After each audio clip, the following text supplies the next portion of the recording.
Hey, how you doing, Clayton? So we're gonna go ahead and talk some training details to start. For some reason, I got your conventional deadlift. I got a squat, Spoto press, sumo. I got a few working sets of sumo, but I only got one video of your conventional deadlift, and it was a warm-up set.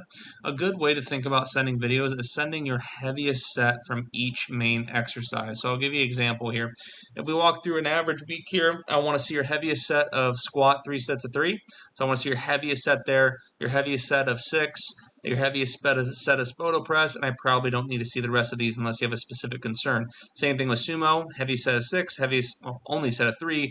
Probably don't need to see the rest of them unless you have a specific concern. Bench, heaviest set, pin squat, heaviest set, and that's it. Heaviest set, that's probably it. Heaviest set, and that's probably it. So basically, those are just kind of the main things that we're looking for here. If we send one video of an exercise, it just happens and it's a warm up, then I would just like to see the heaviest ones of the week, the ones where you really push load the most. In terms of your conventional deadlift here, it looked good. I really like the fact that we're building some tension on the barbell before we start. But I want to continue working at this. I want to continue working away at this. Right now, I still want to go through some kind of change in position as you actually, or right before you go to lift. You'll notice that conventional deadlifters, most of which that you see, whether it's conventional or sumo, they're usually going through something like this. Start with their hips higher, they work into a better position, and then they come up from there. Start with their hips higher, they're pressing their feet to the floor as hard as they can, and they're uprighting their upper body as they work their ass off to build tension, and then come up from there. And keep in mind, this is objectively the best way to do it, because here's the deal: the more tension we can build on that barbell, the more upright of position you get into. So we just have to find a way to build as much tension on the barbell. The more tension you build on the barbell, the more inches you can start off the ground, get into more open joint angles and start from a much more advantageous position. So this is going to be really important. The more tension we can build, the better for the most part. It's going to properly tension your major movers in your body. It's going to start you in a more advantageous position. So many good things happen when we build solid tension on the barbell before coming up in any deadlift variation. So I want to continue to work on that and really pushing your ability to create tension, because the more you can create, the more you're going to progress in your ability to handle load.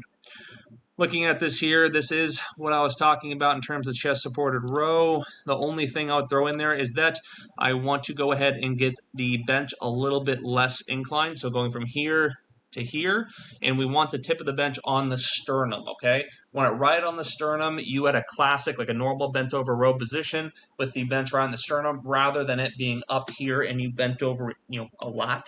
Let's go ahead and bend over or hinge over a little bit less, have the bench lower a little bit, and touch right here. That'll make it a lot easier to handle good weight and go through good contractions, get good stimulation.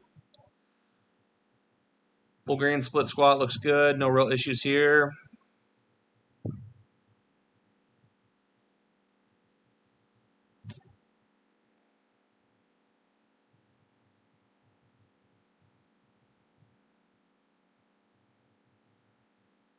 I'll just really focus on progressing load. A lot of individuals kind of don't put a lot of effort into the Bulgarian split squat. We have to make sure we're progressing load just like any other compound lift. It's still important to progress load in this Bulgarian split squat. Both sides look good though. No issues that I'm noticing. Proper step out, proper setup, looks good. Moving on to a few of your movement drills here. We're starting out with hip airplane. Hip airplane, nice internal rotation, looks a lot better than it did in previous weeks.